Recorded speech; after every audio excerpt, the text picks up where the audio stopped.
Muy buenas noches a todos. Estamos finalmente en nuestra última clase del taller de ciberseguridad ofensiva. ¿Cómo andan? Los leo por el chat, cómo vienen con el taller, con las clases hasta ahora, bien como con los formularios. Avísenme por el chat si me escuchan bien, se pueden ver bien también la pantalla y la presentación que les traigo para el día de hoy. Hoy vamos a avanzar con lo que ya venimos trabajando en la clase pasada. Seguimos todavía con ciberseguridad direccionada para el hacking web. Y hoy vamos a tratar de entender un poquito los ataques del lado del cliente. Específicamente nos vamos a enfocar en lo que son los ataques XSS, el cross-site scripting almacenado. Y en una última parte de la clase vamos a entender un poquito de uno de los procesos de post-explotación, que es el cracking de contraseñas, más específicamente las contraseñas de informaciones contenidas en los archivos passwd y shadow, que almacenan informaciones y credenciales respecto a los usuarios de un sistema Linux. Bárbaro, por acá en el chat ya confirman que se ve bien, también se escucha bien. El material de la clase de hoy ya les subí en el Drive. Infelizmente tuve un imprevisto y no pude dar la clase el sábado pasado, por eso está siendo dictada hoy. Asimismo, el sábado por la tarde o el domingo, si no me equivoco, ya subí el material del taller referente a la clase de hoy. Lo tenemos en el GitHub y está subido en el GitHub en la carpeta referente a la clase número 9.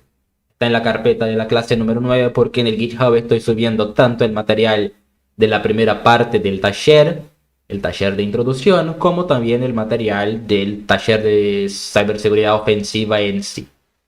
Para los que estuvieron buscando, porque vi que consultar en el grupo, está en la carpeta de la clase número 9 en el repositorio de GitHub.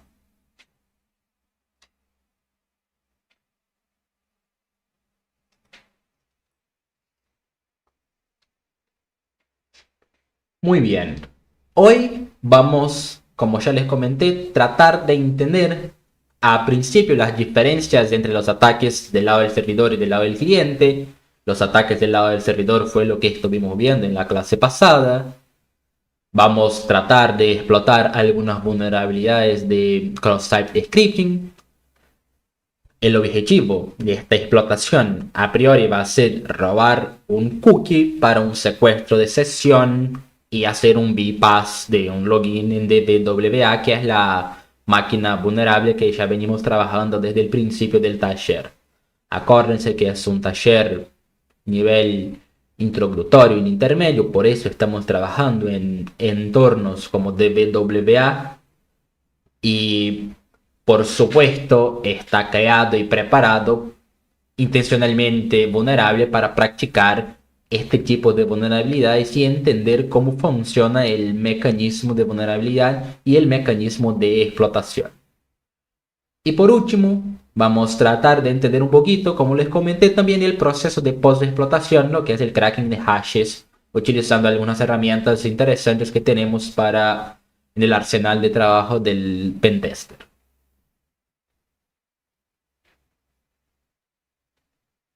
Por acá consulta se tendría el GitHub, no tengo el link en mano, a ver, voy a tratar de compartirlos. Aunque me un rachito que lo debería tener por acá.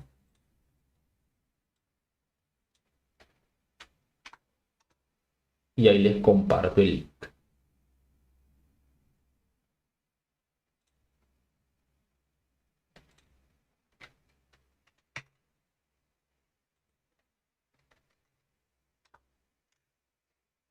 Ahí les compartí el link del GitHub con el material de la clase. En la carpeta número 9, clase número 9, van a encontrar el PDF de la presentación de hoy.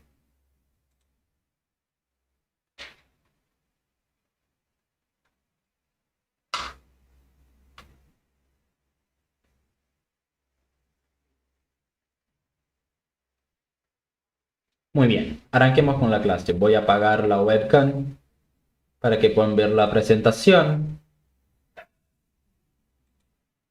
Ahí está. Y arrancamos con lo que vamos a ver en el día de hoy. A principio, tratemos de entender la diferencia entre ataques del lado del servidor y ataques del lado del cliente. Nada más serían que dos paradigmas distintos o dos formas distintas de direccionar los ataques a nivel del hacking web. Por un lado, nosotros tenemos los ataques del lado del servidor, lo que vimos en la clase 3, la clase pasada, en que, como dice el nombre, el target es el servidor web. Algunos ataques comunes en el ámbito del server side o del ataque del lado del servidor sería, por ejemplo, el SQL injection o las inyecciones de comando que tocamos también a nivel práctico en la clase pasada. En este paradigma de ataque lo que estamos haciendo es inyectar código que el servidor interpreta o payloads, bloques de código que se ejecutan en la infraestructura del servidor y tenemos un compromiso directo, bien como una interacción directa o indirecta con el sistema backend. A la diferencia de los ataques del lado del servidor, los ataques del lado del cliente tienen como target el navegador del usuario. Nosotros lo que hacemos en un paradigma direccionado a ataques del lado del cliente es inyectar código que el navegador interpreta, principalmente JavaScript, el motor V8 de Chrome o cualquier navegador que sea el target en cuestión. El payload se ejecuta en la máquina de la víctima y el compromiso, a la diferencia del server side, está direccionado único y exclusivamente en el contexto del usuario autenticado. Por ejemplo, ahí vamos a ver lo que sería el secuestro de sesión y entender un poquito mejor cómo funciona todo eso. La diferencia fundamental de ambos paradigmas se radica en el hecho de que uno se ejecuta desde el backend y otro desde el frontend, por lo menos a priori. Y con este contexto vamos a tratar de entender uno de los ataques más conocidos, diría yo, en el ámbito del ataques del lado del cliente, que son los cross-site scripting. Los XSS, por definición, es una vulnerabilidad de seguridad que permite a un atacante inyectar scripts maliciosos en páginas web visualizadas por otros usuarios. Casi siempre ocurre cuando una aplicación web recibe datos no confiables del usuario o datos sin validación. Una codificación no planeada desde una perspectiva de desarrollo seguro a nivel del frontend puede llevar a configurar vulnerabilidades como esa, que sería el cross-site scripting. Cuando estamos tratando de los ataques desde el lado del cliente, más específicamente los cross-site scripting, el peligro está centrado en el hecho de que la víctima o el target en cuestión no puede distinguir entre lo que es un JavaScript legítimo del sitio y lo que es nuestro código ya inyectado con propósitos maliciosos o con propósitos de realizar pruebas de seguridad en la web. Todo se va a ejecutar con los mismos privilegios y en el mismo contexto de seguridad, y nos va a permitir a nosotros, por supuesto, desde el otro lado, de entre muchas otras cosas, robar cookies de sesión, toques de autenticación, capturar credenciales con keyloggers, por ejemplo, que lo que hace es capturar el comportamiento del teclado, cada carácter del teclado. Se puede también, a través de los ataques de XSS, redirigir a sitios de phishing o a sitios que realizan acciones en nombre del usuario autenticado, como por ejemplo realizar un bypass con alguien ya logueado. Podemos modificar el contenido de una página en tiempo real. Todo eso sin que la víctima, sin que el target y sin que el frontend, digamos, interprete o distinga entre lo que es el JavaScript legítimo y lo que es el código malicioso inyectado. Con respecto a los ataques de cross-site scripting, existe algunos. El primer y capaz interesante de entender son los XSS de reflejado, en que el payload viaja en la URL, se ejecuta inmediatamente, pero no persiste. Es un ataque no persistente. Lo que va a hacer es viajar a través de nuestra URL e interactuar con la máquina, pero una vez ejecutado desaparece. A la diferencia de los XSS reflejados, tenemos los XSS almacenados, en que el payload ya se almacena en la base de datos. Desde una interacción con el cliente se almacena en la base de datos y, por supuesto, entre este dos es el más peligroso porque por un lado va a atacar a todos los visitantes de la página web, se va a persistir y se queda almacenado, permitiendo contextos de automatización de ataques, por ejemplo.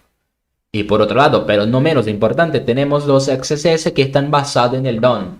La vulnerabilidad está a priori existiendo en el código JavaScript del lado del cliente y uno puede manipular todo lo que se ve a nivel de usuario.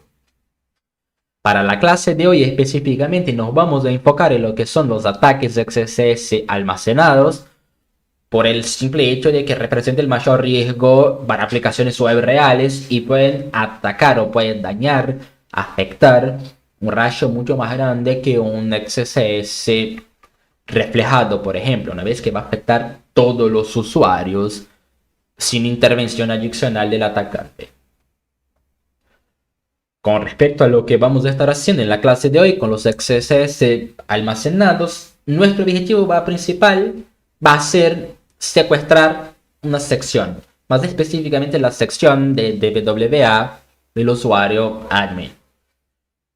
Y cuando hablemos de robar cookies, de secuestrar cookies, uno puede preguntar, pero ¿cuál es el propósito de tener en manos como atacante o como un pentester web los cookies en manos? ¿Para qué me van a servir y qué son? La analogía que les traigo en el día de hoy sería de un sistema de autenticación en un boliche, por ejemplo. El login con el usuario y la contraseña, las credenciales de ingreso sería el DNI para el boliche o que sería el sitio web en este caso, y lo que hacemos es mostrar una única vez al ingresar, al hacer login.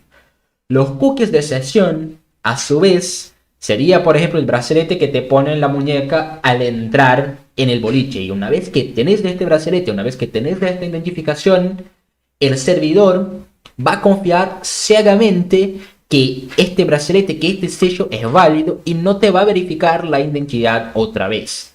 Es decir, robar un cookie equivalería a tener un brazalete para poder ingresar y salir del boliche sin la necesidad de presentar una identificación real, que sería el usuario y la contraseña, y así poder burlar el sistema de seguridad sin la necesidad de la verificación. Es decir, uno con los cookies de una sesión legítima puede bypassear el login sin la necesidad de ingresar usuario y contraseña y acceder al panel de administración o a la cuenta de la persona legítima, del target. El fundamento técnico de toda esta estructura de la relación entre los cookies y la sesión viene por el hecho de que cuando un usuario a priori inicia una sesión exitosamente, el servidor genera este brazalete, este identificador único de sesión, que va a almacenar como el SSID en PHP o la Session ID en JavaScript, va a depender del lenguaje, pero por lo general son similares, la llamada de la función del cookie. Y ese token lo que hace es enviar al navegador y se incluye automáticamente en todas las peticiones subsecuentes a esta, ¿no? Las peticiones de la base de datos. El servidor, por lo general, y ya la vamos a ver, mantiene una tabla de secciones activas y cuando recibe una petición con un cookie de sesión válida, busca el identificador en esta tabla, recupera la información, los datos asociados como usuario, el rol, permiso, carrito de compras, en el caso que sea, las preferencias, y lo toman como válida. Nuestro objetivo en este caso va a ser utilizar un XSS, un cross-site scripting. Vamos a extraer el valor del cookie, en nuestro caso específicamente DWA. En DWA vamos a estar manejando PHP de un usuario que ya está autenticado, idealmente un administrador. Nosotros vamos a trabajar a nivel de administrador y una vez obtenido este token vamos, sin la necesidad de conocer la contraseña, no vamos a activar ningún tipo de alarma porque ya tenemos el cookie, obtener todos los privilegios de la víctima instantáneamente. Vamos a bypassear este login y podemos mantener este acceso, como bien dice la diapositiva, por días, por horas, va a depender de qué tanto dure la sesión o hasta que la misma se expire. El proceso que vamos a realizar va a ser más o menos el siguiente para el secuestro de sesión. Nuestro plan de ataque, ¿no? ¿Cómo vamos a trabajar? En la primera fase lo que vamos a hacer a priori es insertar un JavaScript malicioso en un campo vulnerable, un campo de comentario, un campo de perfil que por supuesto a priori ya validamos que efectivamente es vulnerable a cross-site scripting almacenado. El código se almacena en la base de datos del servidor. Cuando la víctima o el usuario, el admin, el target visita la página que está comprometida, el navegador va a ejecutar nuestro script automáticamente. El script va a acceder a una función, a un objeto específico de JavaScript que va a ser el document.cookie, va a extraer este cookie, va a enviar al servidor controlado, a nuestro servidor, el servidor atacante. Una vez que tengamos este cookie en manos, vamos cerrar la sesión legítima o tratar desde una pestaña incógnito en el navegador simulando el atacante, inyectar manualmente el cookie robado en nuestro navegador y vamos, cuando recarguemos la página o cambiemos unos parámetros en la URL que ya van a ver cómo lo hacemos, hacer un login, mejor dicho, un bypass de login y tener acceso total como administrador. Y la importancia de este ataque cuando estamos tratando en entornos reales, ¿no? También en entorno controlado, es su efectividad por el hecho de que va a bypassear completamente la autenticación tradicional.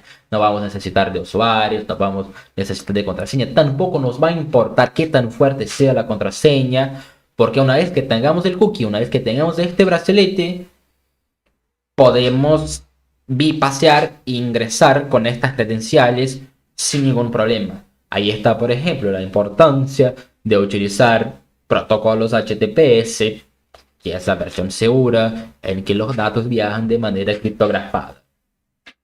Como les comenté, vamos a utilizar por un lado DBWA, que es nuestro laboratorio controlado para practicar las técnicas de hacking web, por lo menos lo que venimos trabajando en el curso. Vamos a iniciar sesión con nuestras credenciales predeterminadas, admin y password. Vamos a configurar algunos quesitos de seguridad. Y con eso ya configurado nos va a abrir un pequeño campo de formulario. Y a través de ahí vamos a empezar a probar nuestros payloads. Acá tiene la explicación, lo paso a paso completo para cuando quieran repetir lo que estamos viendo en clase. Es importante que practiquen eso que vamos viendo, que los prueben una y otra vez, identifiquen los errores, lo que hacen mal y puedan justamente se reiterar encima de estos errores, porque el hacking siempre es un proceso práctico, es muy poco teórico y mucho más práctico. Hay que poner todo eso en práctica que estamos viendo.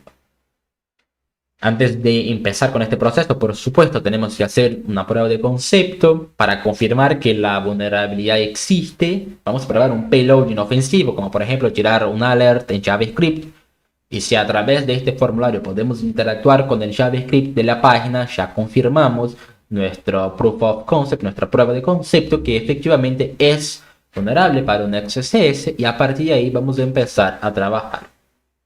Como les comenté, los procesos van a ser lo que ven en pantalla de una preparación con nuestro entorno, nuestro laboratorio. Vamos en este campo a inyectar una pequeña alerta,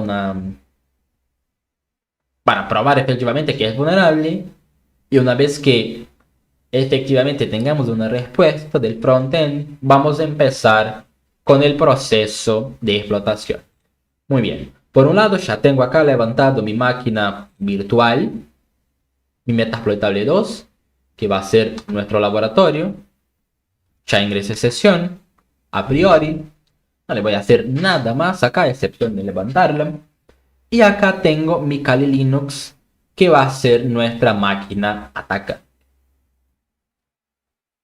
Lo primero que vamos a hacer, como les comenté, es hacer una prueba de concepto y configurar nuestro DBWA para explotar la vulnerabilidad XSS. Nos vamos a ubicar en la página de DBWA, insertando su IP en la barra de búsqueda. Si no tenemos el IP, En la máquina virtual vamos a ingresar el comando ifconfig. Por eso van a ver que nos devuelve un IP.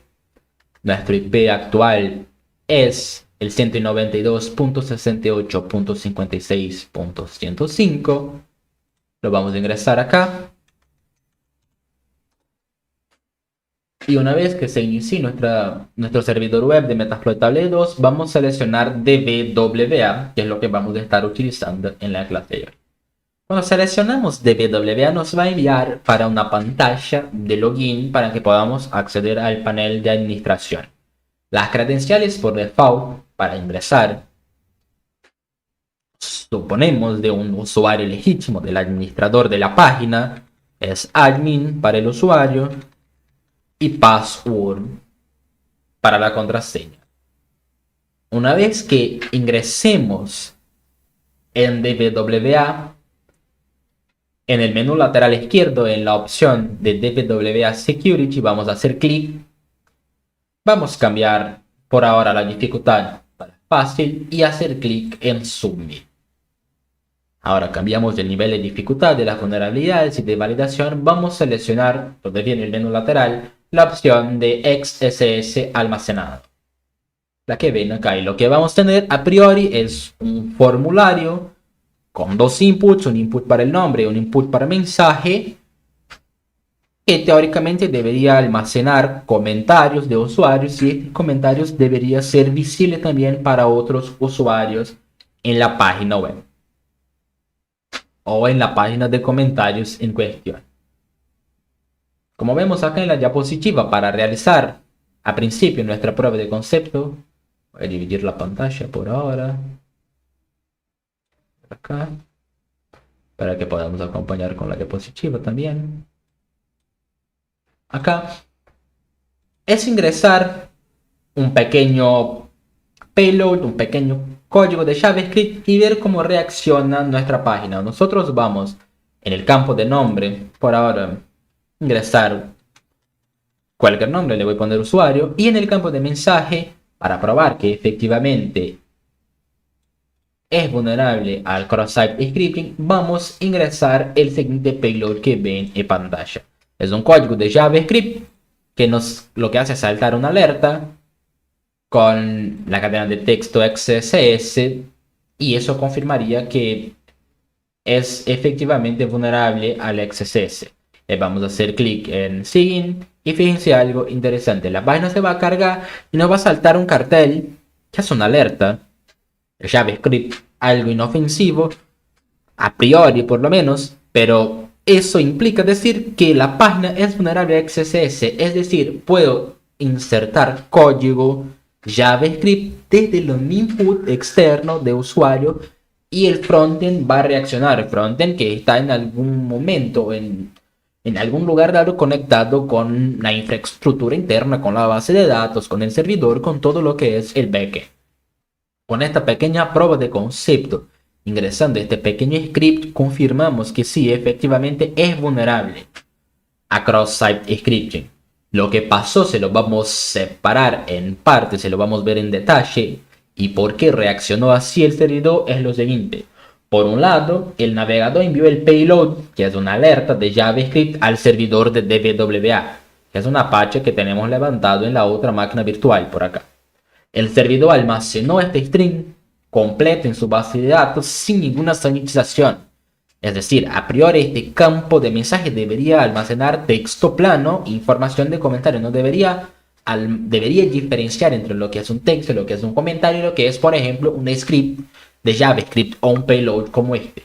El hecho de que no exista una sanitización hace que inserte directamente en la base de datos MySQL y cuando la página se recarga, el servidor consulta todos los mensajes que tienen en su base de datos y lo inserta directamente en nuestro HTML como respuesta. Es lo que ven acá, que fue una alerta de JavaScript con un HTML nos devolviendo la cadena de texto que habíamos ingresado.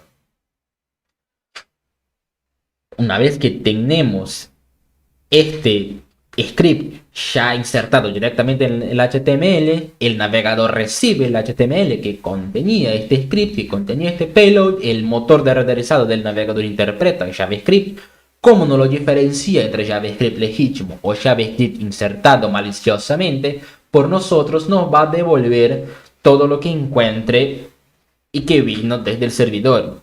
Como resultado, nos va a devolver el cartelito que ven en pantalla. Con esto confirmamos que sí, efectivamente es vulnerable a cross-site scripting. Si se fijan acá abajo también tenemos el mensaje almacenado.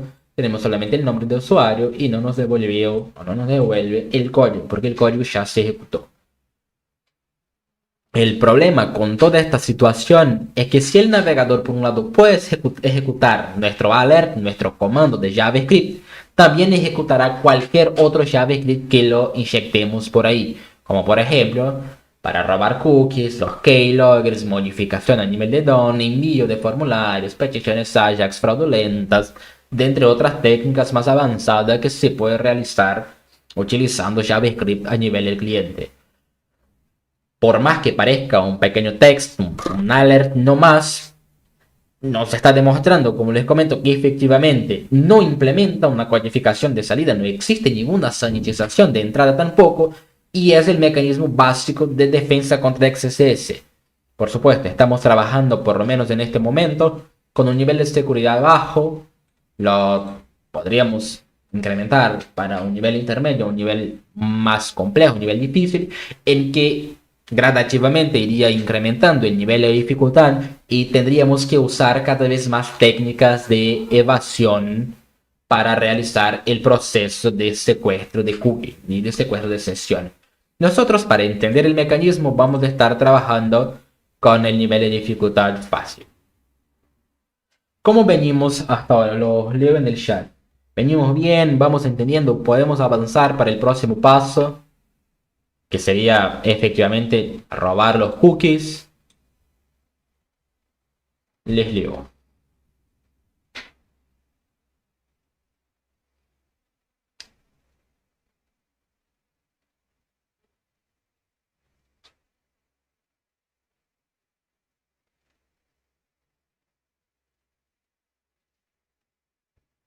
Bien, por acá dice que venimos bien.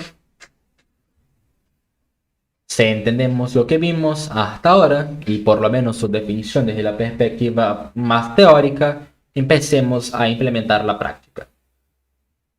Nosotros, para recibir los cookies en cuestión, para secuestrarlos y probar a hacer el bypass, vamos a realizar un par de pasos que va a incluir, por un lado, tener una terminal ya preparada, lista para recibir esta respuesta, y por otro lado un payload que vamos a utilizar, que ya les voy a mostrar, para ingresar en este campo. Antes de empezar con el proceso, voy a limpiar la base de datos del DWA desde mi Metasploitable 2 para que eliminemos el pequeño script que recién ingresamos, sino cada vez que volvamos para esta pantalla me va a devolver otra vez el cartelito avisando que es vulnerable a cross-site scripting. Vamos a cerrar esta ventana por acá. Esto lo voy a minimizar. En mi Metasploitable 2, con el comando mysql-root, voy a iniciar la terminal de MySQL. Voy a seleccionar la base de datos de DWA con el comando usar. Una vez que tenga la base de datos seleccionada, puedo deletar toda la información contenida en el libro de comentarios. Le doy enter. Lo puedo salir con el comando exit. Muy bien, con eso ya tengo la base de datos limpias, ya reseteada. Vamos a volver a nuestro Kali Linux, iniciar otra vez el navegador.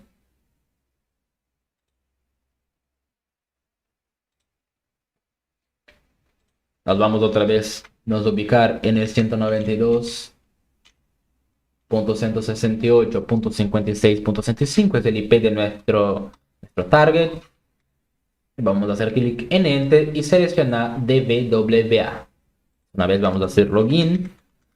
Imagínense que eso haría, este login correspondería al login de la persona o usuario legítimo del sistema. Voy a cambiar otra vez la dificultad porque Creo que me lo ha cambiado. Ahí está, le voy a almacenar. Y vamos para la parte de XCS almacenado. Muy bien. ¿Qué vamos a hacer? En la diapositiva de la presentación les puse una forma de recibir los cookies directamente de nuestro terminal utilizando Netcat.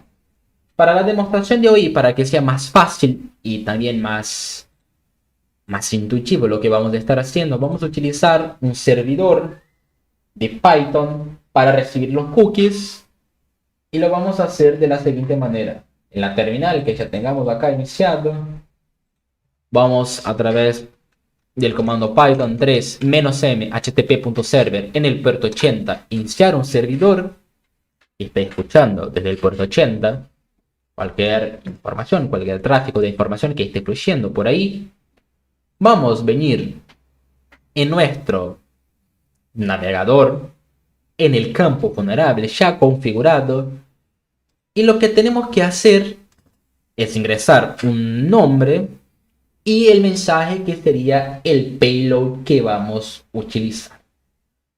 Y acá nos deparamos con la primera validación de seguridad que yo estuve probando y me salía mal, y es el hecho de que el campo de mensaje solo acepta una extensión máxima de caracteres de 50, es decir, 50 caracteres.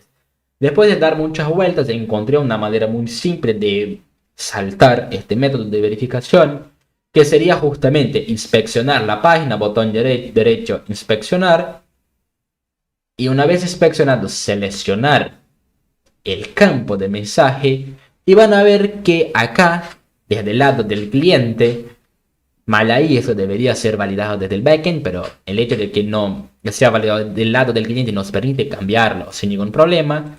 Vamos a cambiar la longitud máxima, por ejemplo, para 150 o 100. La voy a cambiar para 100. Con esto ya podemos ingresar payloads más largos. En el caso, por ejemplo, de que no se pueda cambiar la longitud máxima, deberíamos o encontrar un payload menor para ingresarlo, tratar de crear, sino crear algún archivo, iniciar un servidor y implementar acá algún payload que descargue desde nuestro servidor un archivito con el payload completo. Ya en ratito podemos ver, por lo menos en teoría, cómo haríamos eso. Pero bueno, acá tenemos la ventaja, digamos, de poder cambiar la longitud máxima de caracteres permitidas en este campo. Vamos a poner el nombre para la persona que está ingresando el comentario teóricamente, y acá en el campo de mensaje vamos a ingresar el siguiente payload que ven en pantalla.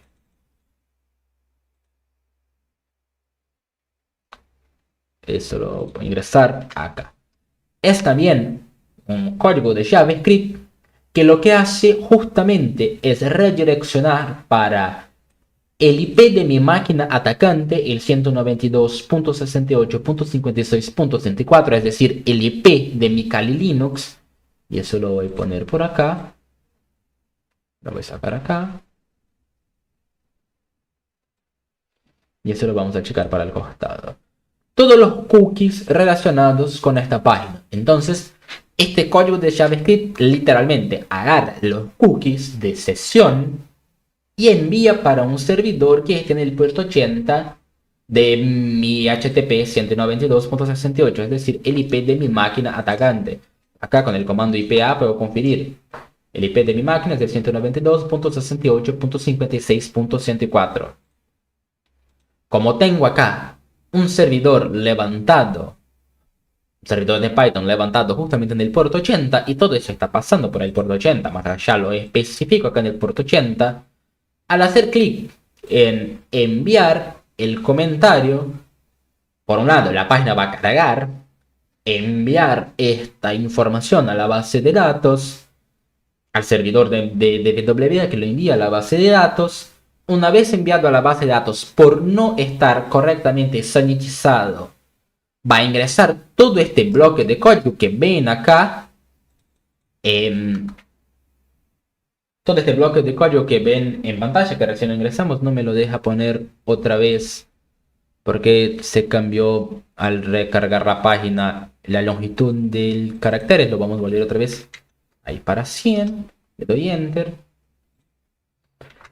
Todo eso se va a insertar en la base de datos y una vez que la página se recarga acá, eso se ejecuta a nivel de HTML y después a nivel del motor de ejecución del navegador, y como consecuencia tengo acá en mi navegador informaciones realizadas con este tráfico de información, bien como el cookie de sesión. Si se fijan acá, me devuelve que el PHP SSID, es decir, el cookie de sesión, es el que ven en pantalla desde acá.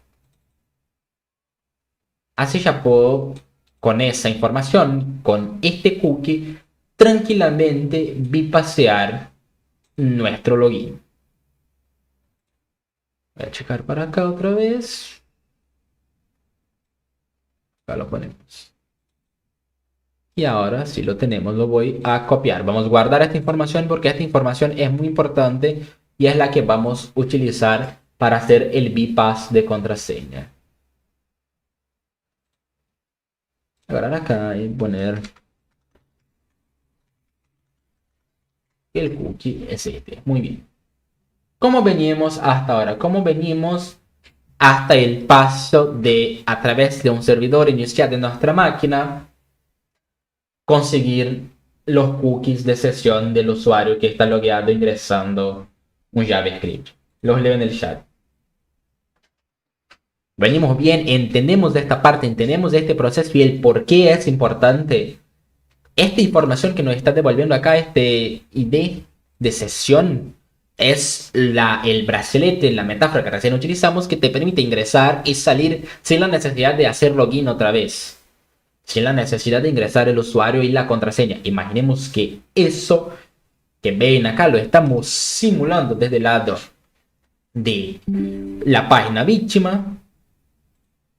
Cerrar la notificación desde la página víctima, desde el target, y una vez que el usuario legítimo ingresa en el panel de administración o en la página en cuestión y la página se recarga, lo que yo ingresé a través de este campo que está almacenado en la base de datos, por eso es un cross-site script almacenado, se ejecuta para todos los usuarios, consecuentemente me devolviendo en este entorno controlado, en este servidor controlado, el cookie de la sesión del administrador. Muy bien, ya tenemos el cookie de sesión. Lo que vamos a hacer ahora es justamente bypassear esta sesión y tratar de hacer login sin la necesidad de la contraseña y del usuario. ¿Cómo vamos a hacer eso? Vamos a abrir acá en nuestro navegador una ventana de incógnito, una nueva ventana privada. Nos vamos a localizar en el 192.68.56.105. Y ojo, esto es importante, hay que poner acá el path exacto. En el directorio de DWA, en el archivo de login.php. Nos vamos a ubicar acá, lo que sería a priori una pantalla de login, pero yo no tengo el usuario y tampoco tengo la contraseña.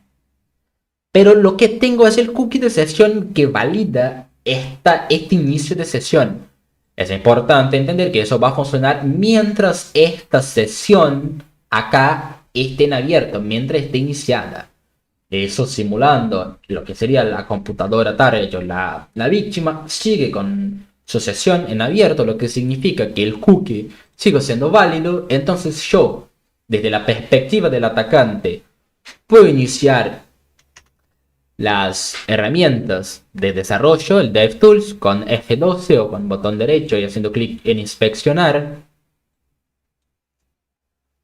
Me muevo en la parte superior hasta la opción de almacenamiento, selecciono la opción de cookies para el IP 192.68.56.105 y van a ver algo interesante.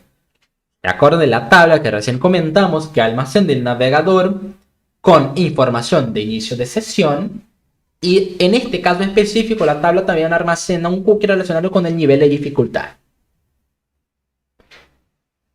El cookie que ven acá es un cookie de invitado, es el cookie para la pantalla de de login. Lo que vamos a hacer es hacer doble clic en este cookie, lo vamos a eliminar y vamos a pegar el cookie que recién copiamos, que recibimos en nuestro. Le voy a dar enter para guardar, que es el cookie que recibimos acá en nuestro servidor controlado de la sesión legítima.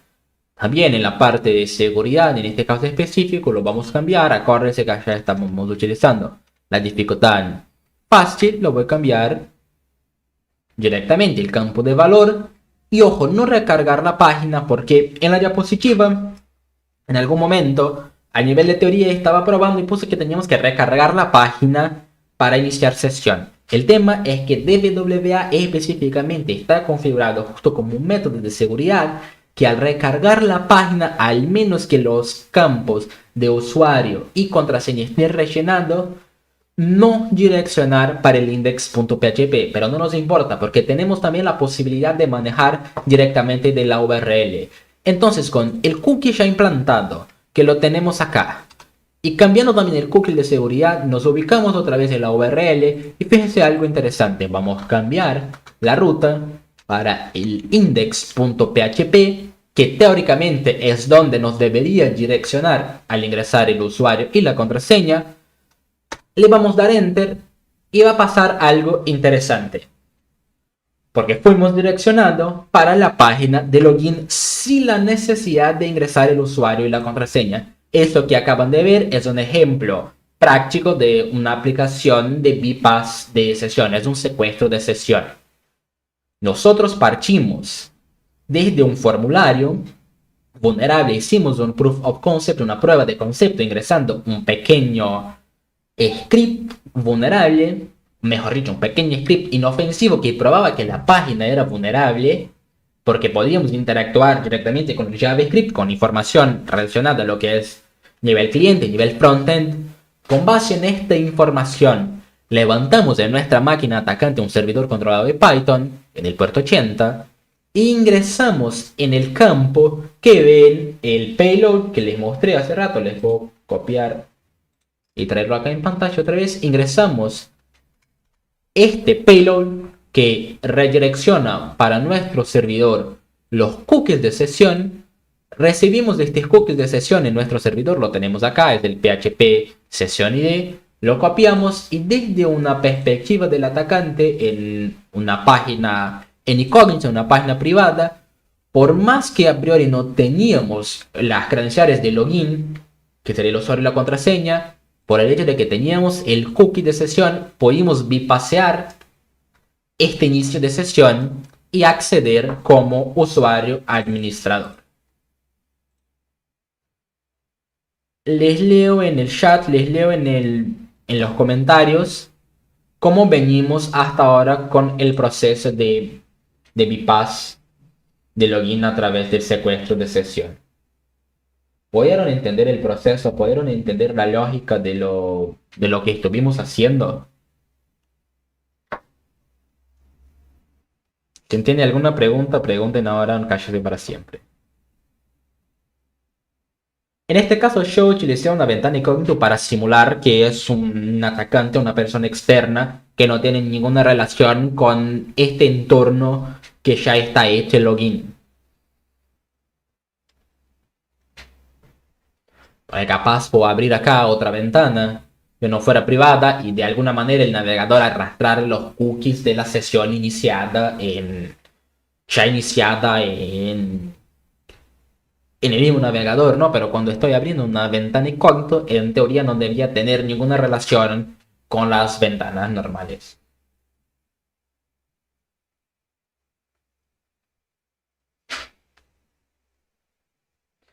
Si vos te referís a, por acá consulta, entonces a nivel de seguridad no implica nada. Si vos te referís al hecho de que el modo privado, la ventana anónima, afecta algo con respecto a lo que estoy haciendo de bypass, no necesariamente. De hecho, lo que estoy utilizando con ventana incógnito debería ser realizado en una máquina externa, la máquina del atacante en cuestión. La cuestión de la ventana anónima está más relacionada con, en teoría, ¿no? Nivel de privacidad y qué tanta información te almacena en las búsquedas, pero Al final de cuentas, al final del día sabemos que no cambia mucho. Si el tráfico no está pasando por alguna VPN o criptografado por algún motor externo, siempre va a quedar almacenado.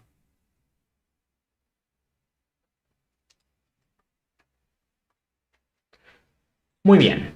Volvemos a la diapositiva. Veamos una perspectiva ahora un poquito más teórica. Yo vine directamente a la práctica de cómo realizar el proceso de secuestro de sesión. Ahora volvemos a la diapositiva para entender un poquito más a nivel técnico y a nivel conceptual qué pasó acá y por qué con este cookie pude ingresar sesión burlando el proceso de validar mis credenciales.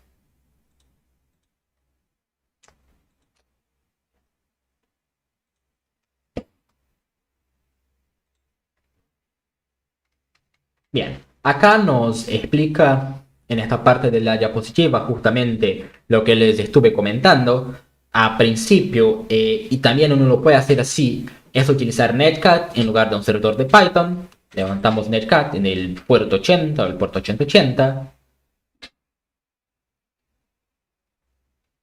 Y una vez que tengamos este servidor levantado, ingresaríamos el payload. En este caso, este payload va a también redireccionar para mi servidor del IP atacante desde el Kali Linux en el puerto 80 los cookies a través del payload document.cookie, a través de este objeto de JavaScript. Lo vamos a almacenar en la base de datos y en el momento que se recargue el navegador lo vamos a recibir en nuestra máquina atacante.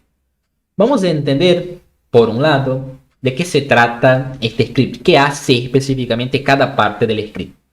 Las tags script, a principio es una tag HTML que indica al navegador que ejecute contenido como JavaScript. Hasta acá nada nuevo, estamos hablando a nivel de programación frontend. Document.location lo que hace es controlar la URL actual que tenemos del navegador y asignarle un valor que redirecciona, en este caso, a nuestro servidor atacante. Y este sería justamente el próximo bloque del payload en cuestión, que es lo que nos direcciona para el IP de la máquina atacante en el puerto 8080. Es la URL base de nuestro listener que lo tenemos iniciado con Netcat en el puerto 8080. Y por último, y lo más importante, el document.cookie, que es la concatenación de dos strings, que justamente es una propiedad de JavaScript, cuando les comentaba, que devuelve todas las cookies del dominio actual en formato cookie 1, valor 1, cookie 2, valor 2, cookie X, valor X, todos los cookies que está en el dominio actual. Y una vez más, la tag script para, para cerrar el bloque de código. Una vez que se ejecuta esto y que le damos clic en Submit, la víctima, por ejemplo el admin, el que estábamos simulando el login hace rato, carga la página con nuestro comentario inyectado. El navegador de la víctima va a ejecutar el script porque confía en el contenido del sitio. Como comentamos, no distingue entre un JavaScript legítimo y un JavaScript malicioso. El JavaScript va a leer todos los cookies del dominio en cuestión, incluido, por supuesto, el cookie que estamos buscando, el PHP Session ID. Se va a redirigir a nuestro servidor controlado enviando los cookies como un parámetro get. El servidor que tenemos iniciado por acá. A ver, muestro. Este en nuestro caso lo iniciamos utilizamos un servidor Python. Con Netcat sería lo mismo. Estaremos especificando el puerto y recibimos el parámetro como get. Tenemos también no solo eso, sino también mira que nos devuelven el nivel de dificultad y otras informaciones relacionadas como el propio IP del dominio en cuestión.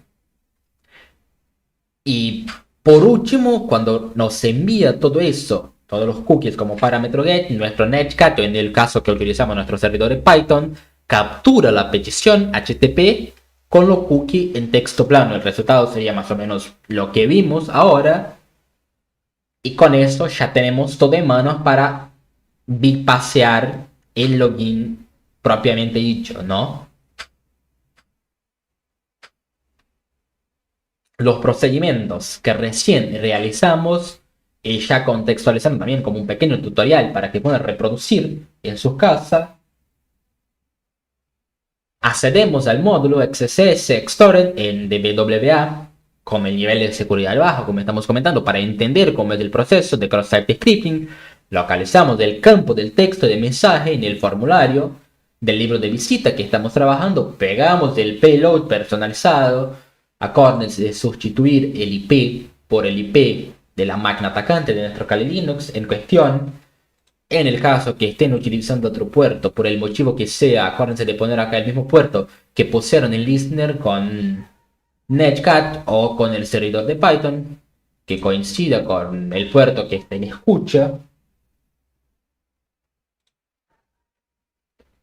Reemplazamos el IP y hacemos clic en Submit para ejecutar la inyección. Y con eso va a pasar todo lo que recién vimos, que nos va a devolver en nuestro terminal que está en escucha el cookie de sesión para el dominio. Como ya les comenté también, les pongo acá en la diapositiva una vez más reiterando el proceso interno, el payload se inyecta, se almacena en la base de datos, en este caso de DWA, y cuando cualquier usuario, de hecho inclusive el administrador que es nuestro target en cuestión, cargue la página del libro de visitas, que es el formulario que estamos trabajando ahora, el navegador ejecutará automáticamente nuestro código JavaScript. Y una vez más va a extraer los cookies de sesión y nos va a enviar silenciosamente al navegador que tenemos levantado. Por un lado, después de la inyección del payload de JavaScript, nuestro bloque de comando, vamos a tener la página, que la página de DWA se recargará normalmente. No va a mostrar ningún signo visible de compromiso al usuario, víctima, o sea, el target no va a percibir qué está pasando, por lo menos a nivel visual no va a pasar nada, y en nuestro Netcat, en nuestro servidor de Python, vamos a recibir los cookies. Ya con la información en manos, y una vez copiada el valor hexadecimal completo del cookie de sesión, vamos a abrir una ventana incógnita o cerrar la sesión actual que tenemos. Como les comenté, si van a realizar la prueba, no cierren la sesión actual. Yo probé cerrando la sección y por alguna razón el cookie de sesión es destruido. Por más que tratemos de utilizarlo para bypassear, este bypass no va a funcionar. DWA está configurado para en el momento que hacemos clic en lo destruya la sección y por consecuencia el cookie de sesión que estábamos utilizando. Entonces, con la sesión iniciada, vamos a abrir una ventana incógnita. Dentro de las opciones de desarrollador, con el botón derecho haciendo clic en inspeccionar, vamos hasta la pestaña de almacenamiento y vamos a cambiar los parámetros de valor del PHP Session ID, que es el cookie que tenemos seleccionado, y en este caso específicamente, adicionalmente, vamos a cambiar en la tabla el campo del nivel de dificultad.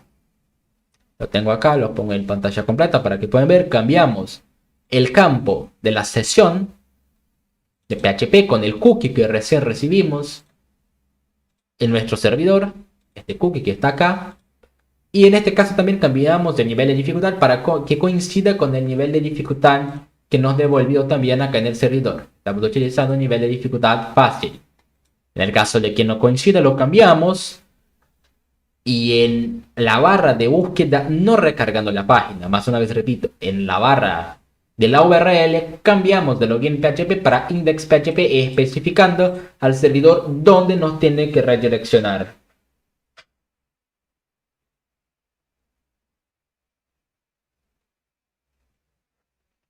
Lo correcto sería por un lado, no realizar una sanitización para que lo que se ingrese en la...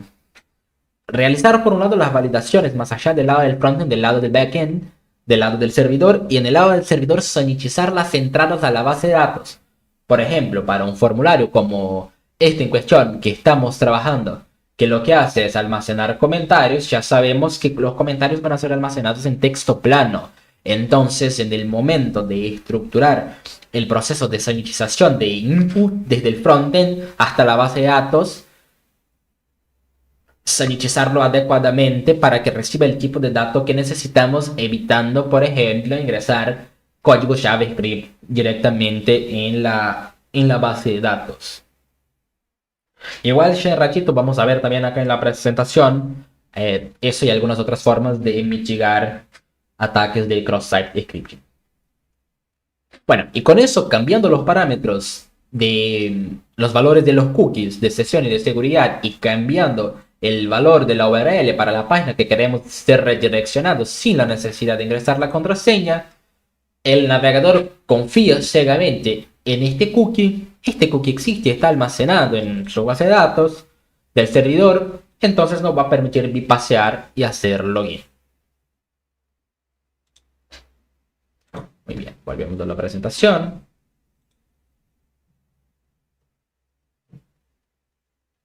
Como venimos hasta ahora.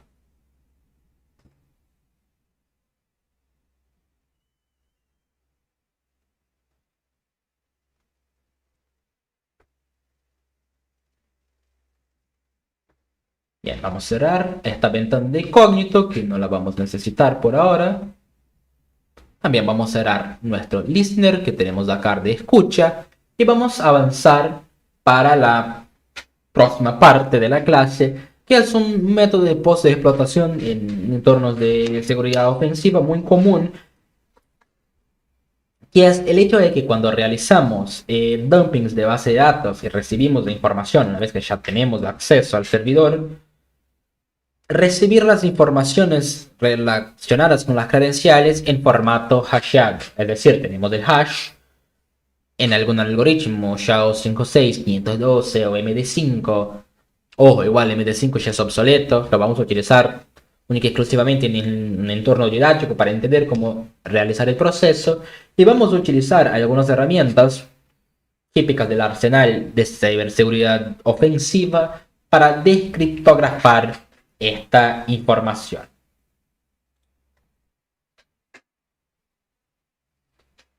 Acá en la diapositiva seguimos con lo que sería un poquito más de la explicación conceptual y el tutorial de cómo realizar el proceso de manipulación de los cookies en el navegador. Fue lo que recién hicimos, de editar la tablita, cambiando los datos, localizando el cookie actual, cambiar el cookie de invitado por el cookie de sesión ya existente, pegar el cookie y confirmar los cambios al cambiar los parámetros de la URL. Si hacen clic en Enter, por lo menos en esta versión de DWA que estuve probando, por alguna razón seguía redireccionando para el login.php, cambiando los parámetros directamente de la URL. Como vieron, lo podíamos bypassear sin ningún problema. Una vez que se realicen los cambios, al recargar la página ya tenemos acceso al panel de administración. Y con base a eso se lo llevamos un poquito, lo arrastramos un poquito para el mundo real y lo contextualizamos. Este ataque, un clásico de la seguridad a nivel web. Desde la perspectiva del atacante tenemos el siguiente. Por un lado, nos requiere conocer la contraseña de administrador. Evita completamente el proceso de autenticación. No genera logs de inicio, sesión sospechosas, es extremadamente silencioso, cero ruido. Mantiene persistencia mientras la sesión esté activa, es muy efectivo y puede ejecutarse de forma remota y automatizada. Por otro lado, y no tan bueno desde la perspectiva de la víctima, es un ataque completamente invisible, cero ruido, como recién comentamos, no hay indicadores de compromiso evidentes, la sesión legítima sigue funcionando normalmente, no hay ningún problema a nivel de negación de servicio, de lentitud. Las acciones del atacante aparecen como del usuario real, no se puede diferenciar entre un JavaScript legítimo. Por supuesto, a menos que haga saltar un cartel de alerta en la pantalla, el JavaScript va a pasar como legítimo, y la detección post-mortem es extremadamente difícil y es muy complicado en un proceso de análisis posterior al ataque identificar un ataque de cross-site scripting almacenado. Porque como les comenté, es muy difícil separar entre lo que sería el JavaScript legítimo y el JavaScript que fue insertado maliciosamente.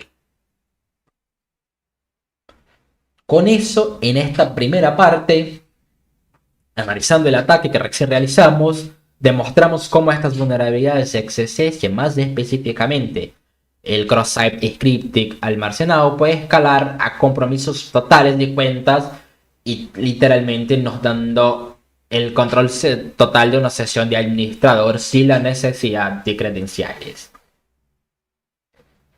Por otro lado, tampoco pensar solo de la perspectiva del atacante, sino también es importante entender desde la perspectiva defensiva. Y un poquito contestando la pregunta que nos hicieron hace rato respecto a cómo evitar que los scripts se ejecuten o cómo mitigar lo que serían los ataques de cross-site scripting.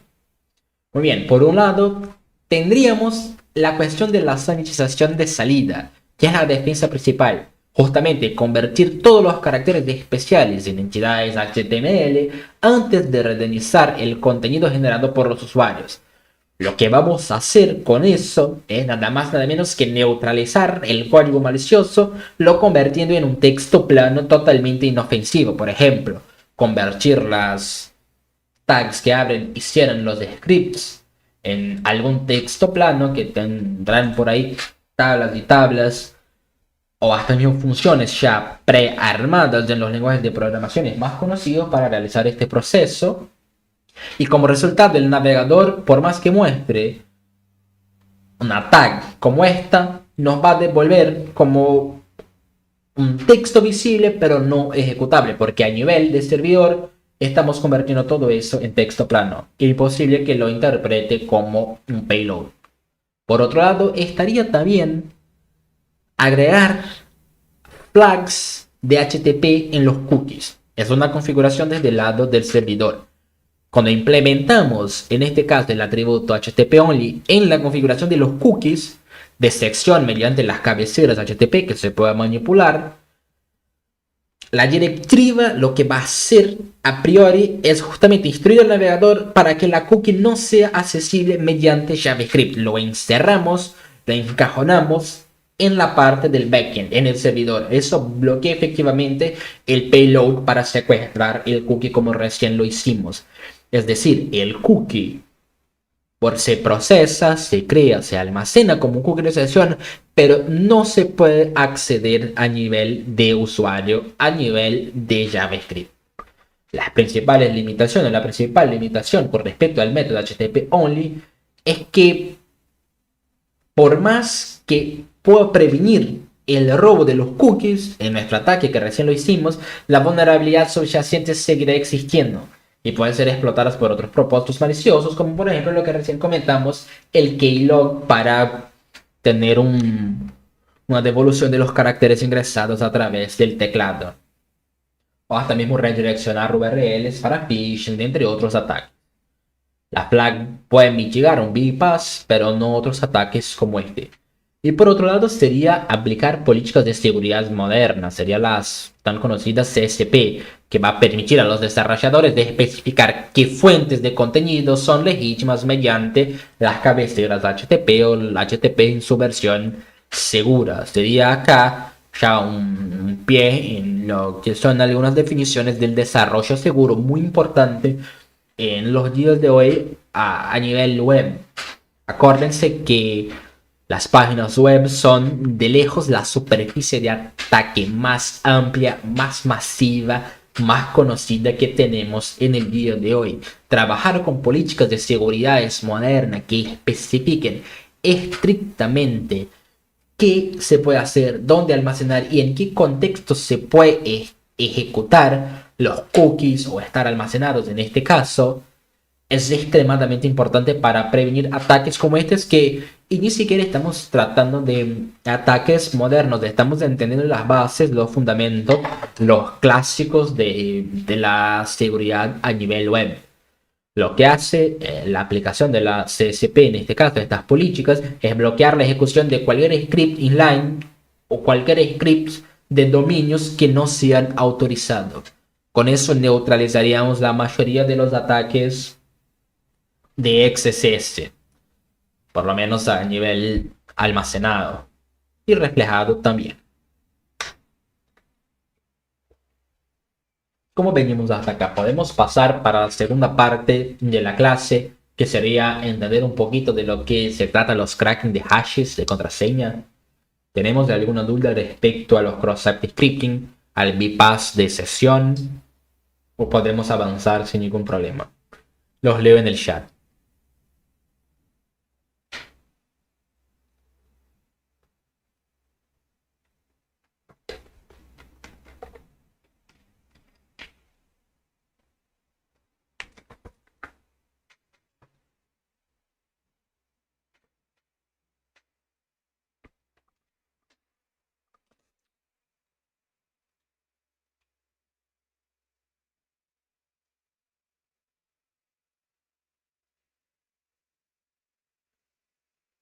Muy bien.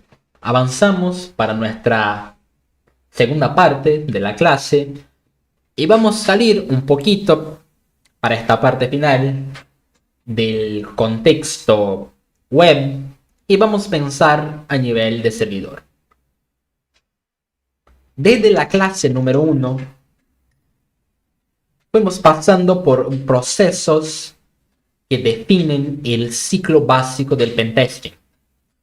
A nivel de red, de servidor, web, vimos desde la exploración, enumeración y reconocimiento para crear este mapa de la superficie de ataque hasta la explotación y la escalada posterior de privilegios hasta superusuario. Pero no solo la escalada de privilegio es uno de los objetivos de la post-explotación. De hecho, convertir los hashes de las contraseñas capturadas en texto plano legítimo es el paso previo a realizar tácticas más avanzadas, como por ejemplo el movimiento lateral, para acceder a otros sistemas donde los usuarios reutilizan contraseñas, por ejemplo, la escalada de privilegio que en la clase número 2, si no me equivoco, estuvimos estudiando un poquito más a fondo, por lo menos 2 de los 4 vectores que les propuse a la clase. Estoy debiendo un video donde estudiamos a fondo los dos casos de los dos últimos vectores de escalada de privilegio que les voy a compartir esta semana. Para la persistencia, por ejemplo, mantener el acceso mediante cuentas legítimas o hasta mismo insertar un backdoor. Para hacer pivoting, utilizando las credenciales para penetrar segmentos de redes aislados, partiendo de una red pública hasta una red privada, por ejemplo. Todo eso implica a priori, una vez que tengamos acceso al sistema y tengamos el dumping de las tablas con usuarios y contraseña, descriptografarlas para tenerla en texto plano. Por un lado, es importante entender algo que vamos a hacer en la clase de hoy, que es justamente craquear estas contraseñas de maneras offline. ¿Por qué hacer eso? ¿Por qué no hacer con herramienta online o por qué no hacer conectado directamente a red? Por un lado, por el hecho de la evasión de detección. No va a generar ningún intento de login fallido en los logs. No existe un límite de intentos, no hay ninguna política de bloqueo por intentos incorrectos si lo estamos realizando offline en nuestro entorno local. Una vez que ya lo obtuvimos, por supuesto, online o conectado a la red target, esta es información criptografada. El hecho de poder trabajar con herramientas que soportan el buchilo, realizar millones de intentos por segundo y de manera simultánea. Y por último, pero no menos importante, por supuesto, la discreción. Todo el proceso ocurre en nuestra máquina atacante. Hasta acá vimos y completamos exitosamente toda la fase de explotación web y vamos a transitar a este escenario de post-explotación donde ya obtuvimos un acceso root al sistema. Ya el rato lo vamos a hacer, vamos a realizar un mini pentesting realizando el proceso de reconocimiento, enumeración. Vamos a utilizar Metasploit para accesar nuestra máquina y una vez tengamos el acceso vamos a sacar esta información de dos archivos en Linux muy conocidos, que es el passwd y el shadow, donde almacena información respecto a los usuarios, sus permisos, sus roles y las contraseñas en formato hashado. Entonces, por un lado, vamos a volcar todos los hashes del sistema comprometido, es la fase de extracción. Una vez realizadas las fases de extracción y las fases de preparación, vamos a transferir estos archivos a nuestra máquina atacante. Una vez que tengamos acceso a la máquina, podemos simplemente copiar y pegar eso en un archivo en nuestra máquina atacante. Vamos a craquear esta contraseña aplicando estos ataques de diccionarios, o vamos a utilizar para la clase de hoy una herramienta que es muy conocida, la herramienta Sean, que realiza ataques de diccionario para descriptografar los hashes más conocidos, o los algoritmos de hashes más conocidos, y vamos después de todo eso a verificar las contraseñas de gobierno. Vamos a principio, voy a cerrar sesión de mi Kali Linux y iniciar sesión con el otro entorno virtual porque ya me está colgando la pantalla. Lo voy a cambiar para acá. Bien. Tenemos nuestra máquina víctima acá, que es nuestro Metasploitable 2. La tenemos levantada acá, funcional. Lo primero que vamos a hacer, por supuesto, es accederla desde nuestro Kali Linux, desde nuestra máquina atacante. Bien, ¿cómo vamos a realizar este proceso? Lo primero que vamos a hacer, por un lado, es probar un ping en esta máquina a ver si efectivamente se están comunicando y están en la misma red. Entonces le vamos a mandar un ping al 192.168. Ping 192.168.56.105. Que es nuestra máquina target. Le vamos a dar enter. Estamos efectivamente en la misma red. Vamos a tratar de realizar un reconocimiento básico, versiones y servicios que se están ejecutando en los puertos de esta máquina. nmap -sb para las versiones de servicio. Le voy a poner -b del modo verboso al target 192.168 bla bla bla .105, el IP de la máquina target. Le damos enter, empezamos el proceso de escaneo. Lo que estamos haciendo ahora corresponde a la fase 1 del proceso de pentesting, que es el reconocimiento. En este caso, un reconocimiento activo. Estamos utilizando nmap para escanear todos los puertos y devolver las versiones de servicio. El propósito de lo que estamos haciendo ahora es obtener información respecto a algún vector que podamos explotar para obtener acceso a la máquina. Lo que queremos hacer es, una vez que obtengamos acceso a la máquina víctima, extraer información relacionada con los usuarios y las contraseñas almacenadas en el sistema y descriptografarla. Muy bien, nmap ya nos devuelve acá un output. Vemos que hay muchos puertos abiertos con muchos servicios corriendo. Tenemos Telnet en el puerto 23, en una versión vulnerable tenemos SSH, servicios en el puerto 80. Todo lo que estuvimos viendo en la clase 1 y en la clase 2. Vamos a enfocar en una vulnerabilidad que ya la explotamos. El puerto 21 tenemos del servicio FTP en su versión 2.3.4, que es una versión extremadamente vulnerable para un ataque de ejecución de comando remota, y podemos así obtener una shell interactiva. Con el comando search exploit podemos buscar con el nombre del servicio y la versión si existe algún exploit disponible en nuestra base de datos para poder explotarla. Le vamos a dar enter. Va a realizar un escaneo, nos devuelve dos exploits disponibles en nuestra base de datos locales, uno en Python y uno en Ruby para la misma versión. Nosotros vamos a utilizar el backdoor para Metasploit. Vamos para esto iniciar Metasploit con el comando msf console. Con esto iniciamos el framework Metasploit, que como ya vimos en clase pasada sería el equivalente de nmap para el reconocimiento en el proceso de explotación. Vamos a esperar que se cargue. Está iniciando y actualizando la base de datos. Ya tenemos la terminal de Metasploit iniciado. Podemos acá una vez más con el comando search buscar efectivamente este exploit para poder seleccionar vsft de la versión 2.3.4, le damos enter, hacer una búsqueda, acá nos devuelve el exploit disponible, que tiene un ranking excelente. Acá tenemos la fecha de descubrimiento, de creación.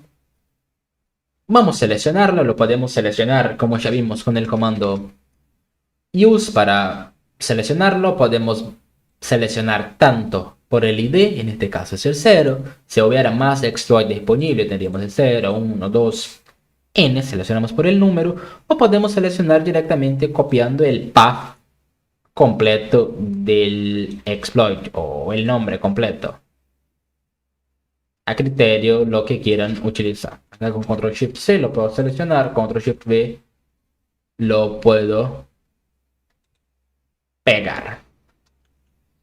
Bueno, no, porque estoy pegando algo que no tiene nada que ver. Estoy pegando el payload que utilizamos para el XCS. Será bien, lo vamos a seleccionar con 3D. Le marcamos para utilizar y ven que acá me va a decir que efectivamente ya fue seleccionado, pero no existe ningún payload configurado. Con el comando show options, lo que voy a hacer es mostrar que necesita este módulo que recién seleccionamos para realizar el proceso de explotación. Me van a decir que me pide el host remoto a través del argumento rhost y ya tiene seteado el puerto, no necesita ningún host para el proxy ni nada tan complejo. Lo que vamos a hacer es setear el rhost, que es el host remoto, es decir, el IP de mi máquina víctima, que tiene el servicio FTP en su versión vulnerable, y vamos a seleccionar el lhost, que es donde quiero recibir esta shell para interactuar con la otra máquina. Con el comando set rhost al 192.168.56.105 selecciono el IP del target, lo tenemos seteado, y con el comando set lhost puedo seleccionar, o mejor dicho, setear el IP de la máquina atacante, 192.168.56.64 en mi caso específico. Le doy enter. Con el comando show options van a ver que ya están seteados tanto la víctima como, mejor dicho, el target como el atacante. Con el comando exploit ejecutamos el módulo recién configurado.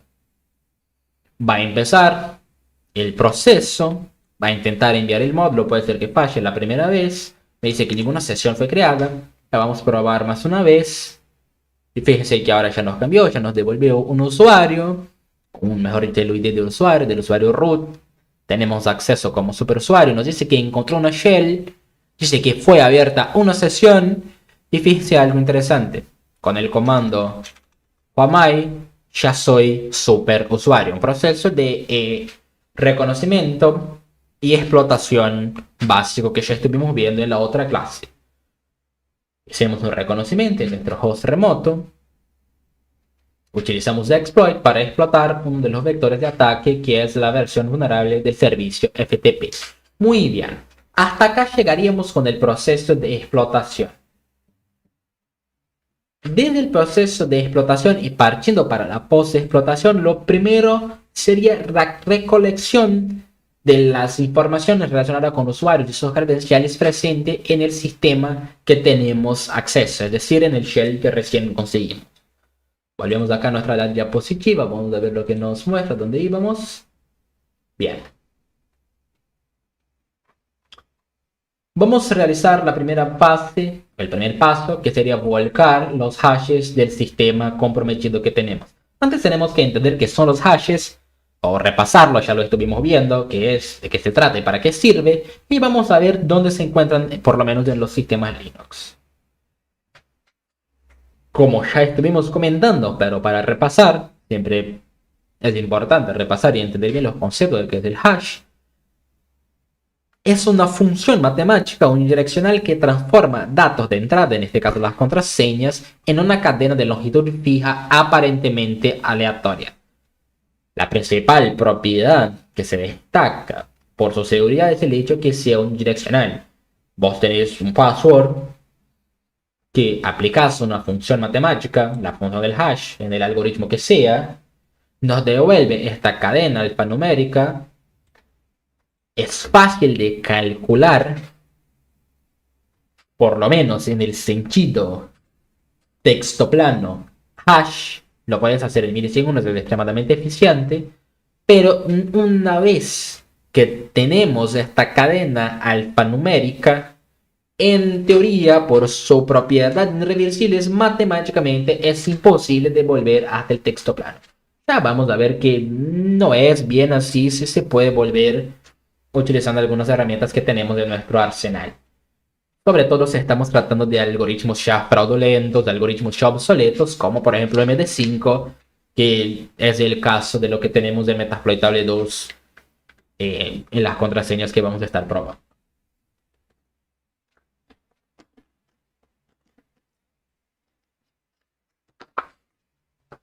Vamos a hacer lo siguiente. La técnica de cracking para el ataque diccionario, no vamos a tratar de revertir el hash en sí, pero vamos a realizar un ataque de diccionario que va a adivinar mediante fuerza bruta una coincidencia entre el password y el hash existente. Para cada palabra que tenemos, va a generar un hash. Es decir, para cada palabra que tengamos de nuestro diccionario, acá podemos utilizar como Rockio, TXT, muy conocido, tiene 14 millones de contraseñas reales filtradas. Para la prueba de hoy vamos a utilizar un diccionario más chiquito para que lo podamos ver de manera más visual y más rápida. Para cada uno de la información que tengamos del texto plano del diccionario lo va a calcular el hash. Podemos especificar qué algoritmo o si no lo detecta de manera automática. Existen múltiples formas de realizar el proceso. Y para cada hash generado compara con el hash robado o el hash dumpeado que recién lo extraímos una vez que teníamos el acceso. En el momento que exista una coincidencia entre el hash generado y el hash secuestrado, por así decir, nos va a saltar la contraseña en texto plano. En los sistemas Linux, que es el caso que estamos trabajando, tenemos dos directorios y dos archivos muy importantes. Por un lado, passwd, que es una lista pública de los usuarios con información básica, el ID de usuario, el ID de grupo que Shell está utilizando en las sesiones iniciadas. Es legítima para todos los usuarios del sistema, todos pueden accederla. Y por otro lado, tenemos también en el directorio etc un archivo llamado Shadow. Lo que nos almacena, en este caso el archivo Shadow, son los hashes reales de contraseñas. Solo es accesible para el usuario root debido a los permisos restrictivos. En el permiso 600. Nosotros ya tenemos acceso root, así que podemos acceder no solo a lo que es legible para los usuarios, es decir, información de los usuarios de passwd, como también información restricta que está en el archivo Shadow.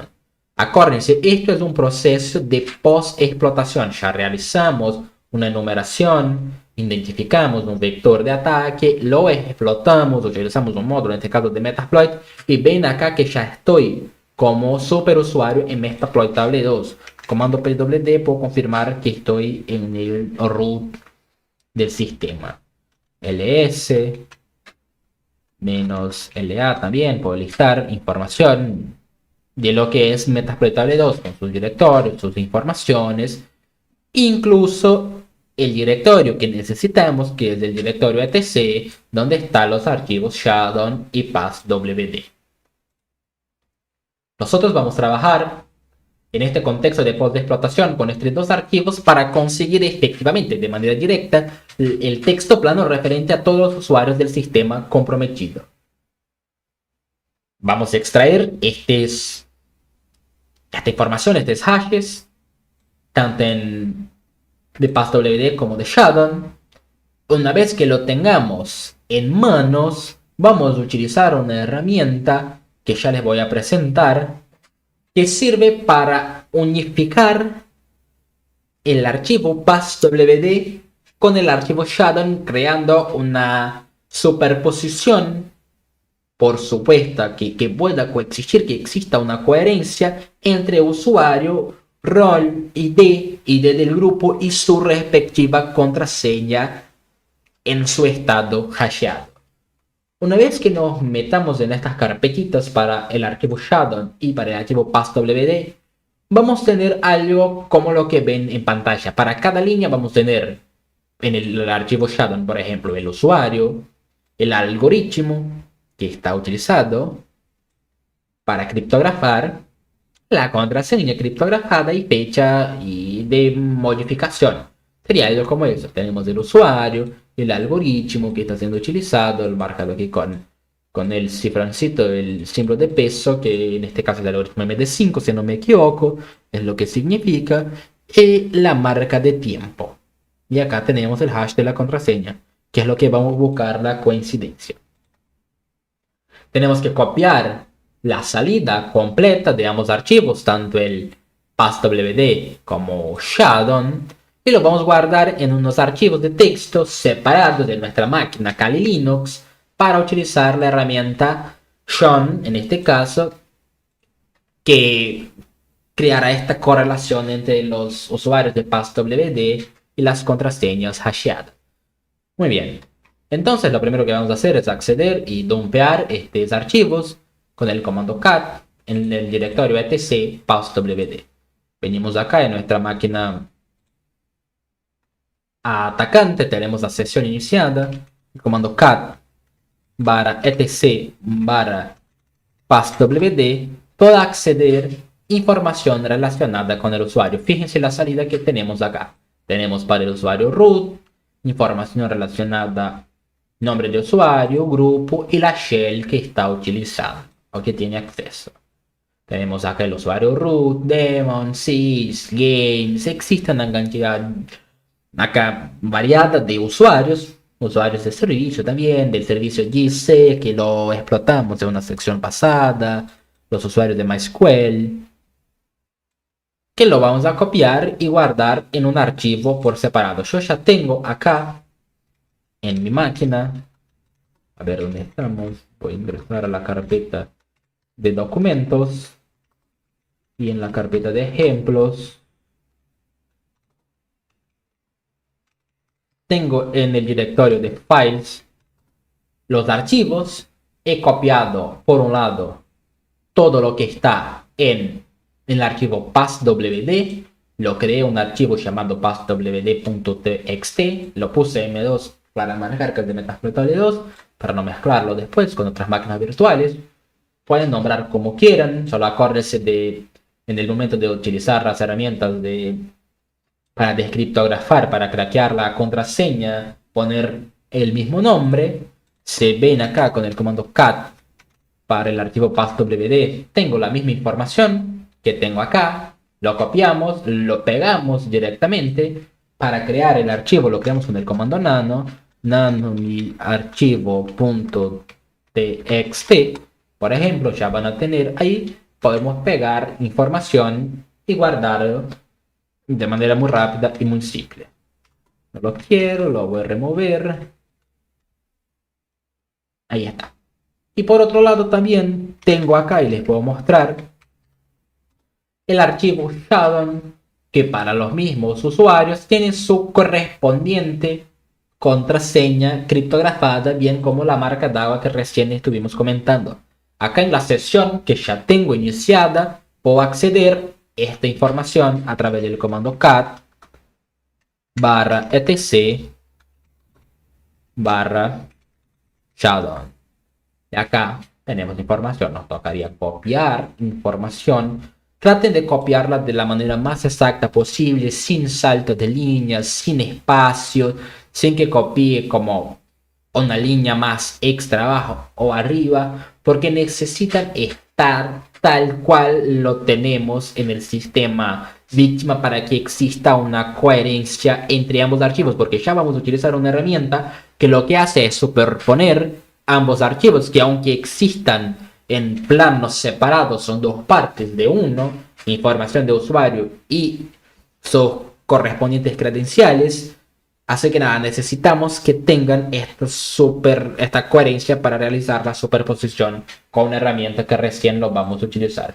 Les consulto y les leo por acá en el chat cómo venimos hasta ahora con este segundo módulo del taller del doping de informaciones de usuario para craquear las contraseñas.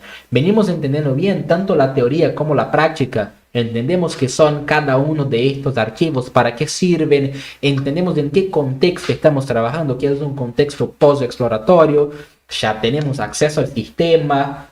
Hasta acá, ¿cómo venimos? Para que podamos avanzar para el uso de las otras herramientas. Salir de este proceso de captación, de extracción, para el proceso de cracking de contraseñas propiamente dicho.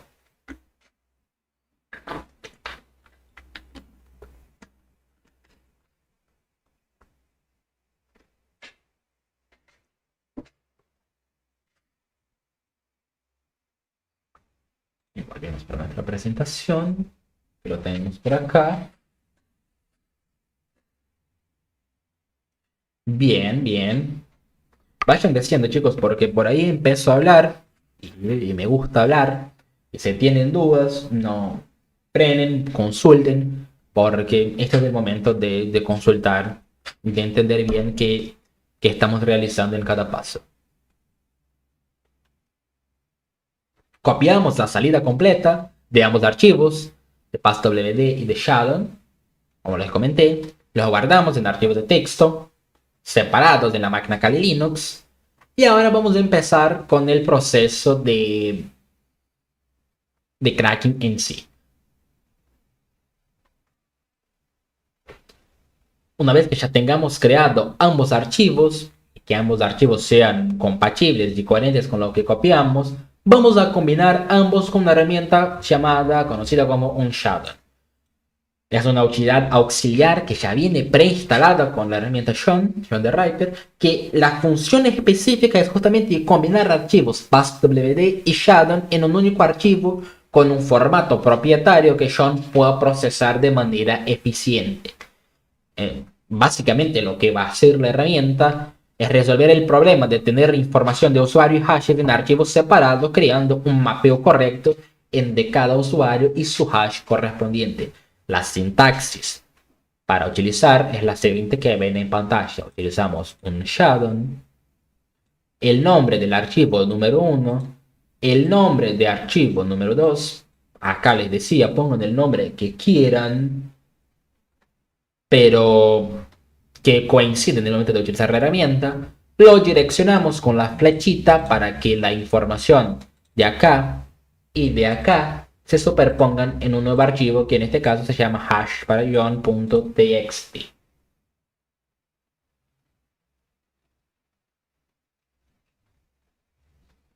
En teoría sí, lo podríamos utilizar expresiones regulares. No sabría decirte si John puede interpretar a través de una redirección con tubería y expresiones regulares que haga una lectura simultánea de ambos archivos para encontrar esta coincidencia. Pero la idea de la herramienta un shadow está justamente para facilitar este proceso. Yo no sabía decirte si efectivamente John, sí podemos utilizar expresiones regulares de tuberías para que se superpongan ambos archivos y pueda realizar un análisis entre ambos. A la vez, no sé si John soporta la herramienta que vamos a estar utilizando por ahora.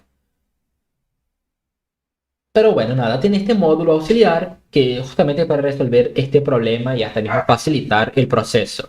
Passwd.txt es el archivo de usuario, shadow.txt es el argumento con los hashes, la flechita redireccionamos a la salida estándar para el nuevo archivo que queremos acá.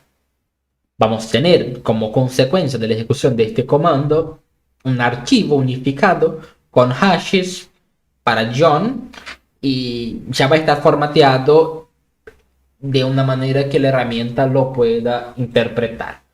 Por acá usaría el comando un shadow, el nombre del archivo número 1, el nombre del archivo número 2 y lo voy a redireccionar para un tercer archivo que superponga a ambos.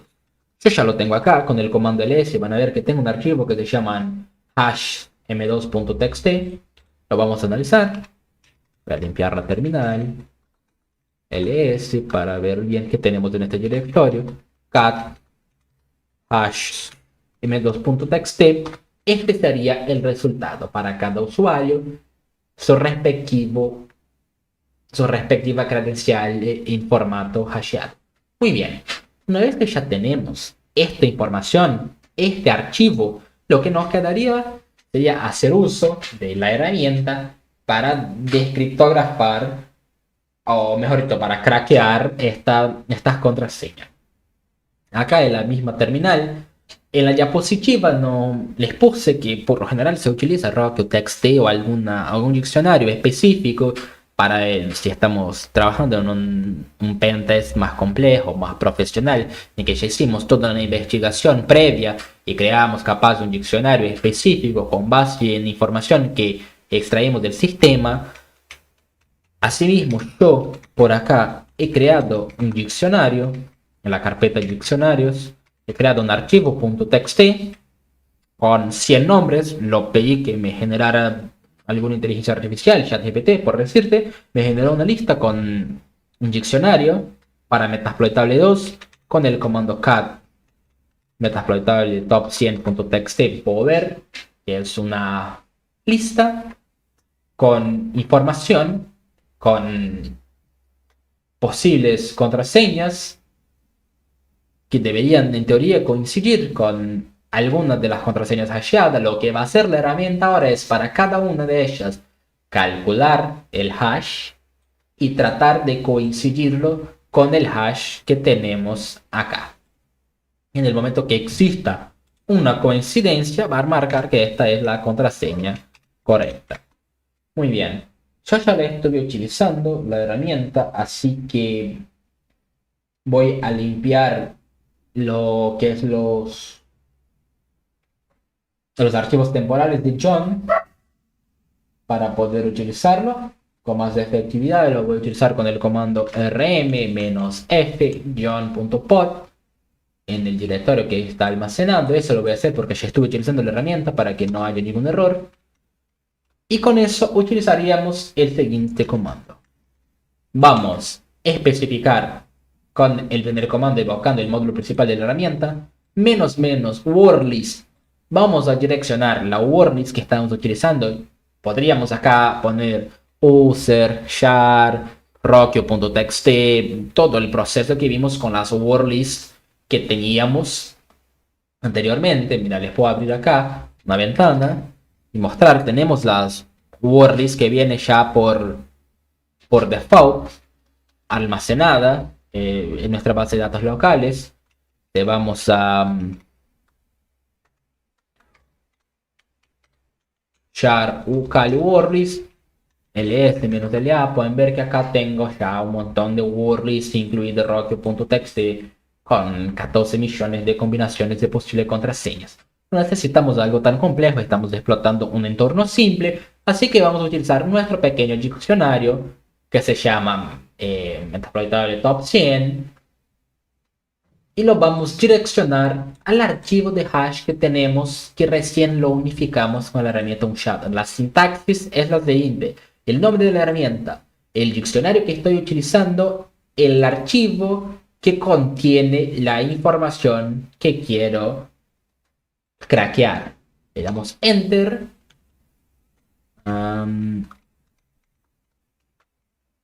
Ok, estoy ejecutando dentro del directorio equivocado. Tenemos que ejecutar acá.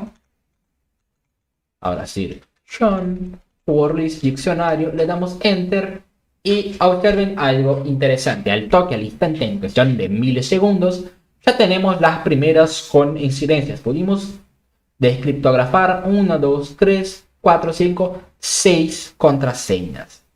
Tenemos la contraseña del usuario, que es la que aparece por acá, su respectiva contraseña, del usuario Postgres, del msfadmin, el usuario que siempre utilizamos para ingresar con privilegios mínimos, bien como las contraseñas de los demás usuarios. Algo interesante que pasa por acá, fíjense que nos encontró 6 de 7 contraseñas. Y esto pasa porque específicamente la máquina que estamos trabajando en Metasploitable 2, el usuario root no tiene contraseña. Yo lo comprobé hoy cuando tenía que editar un par de configuraciones de Metasploitable 2 antes de la clase, y para hacer login como root tenía que dar enter sin ingresar ninguna contraseña.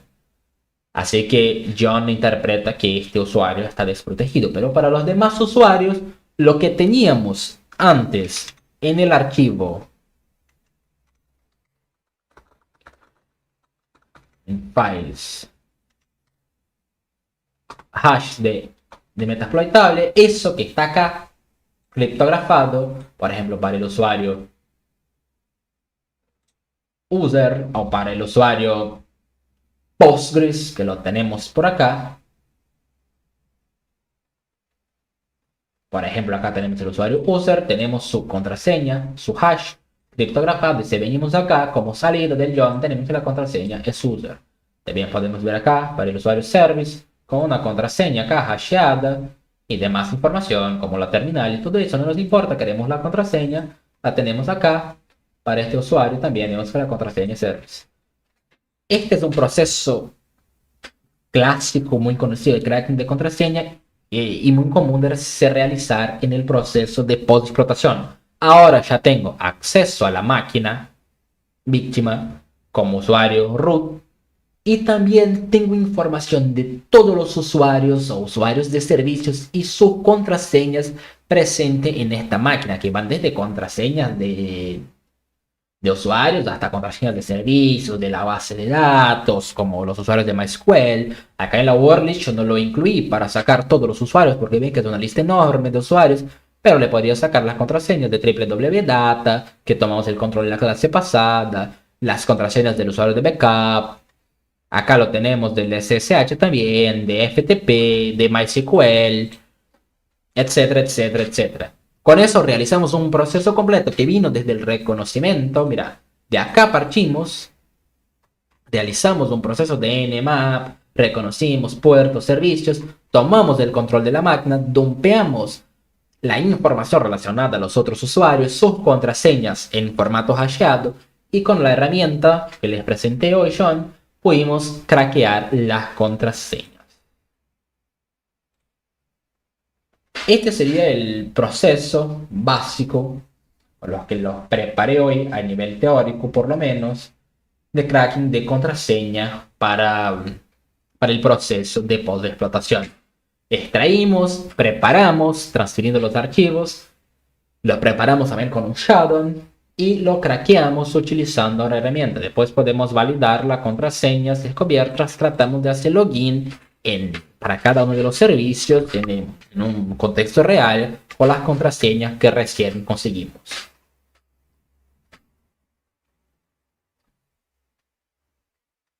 Como les comenté, obtuvimos este hash de los directorios, el directorio etc, los archivos passwd shutdown, preparamos, utilizamos un shutdown, utilizamos la herramienta shun, especificamos la wordlist, el archivo que queremos craquear.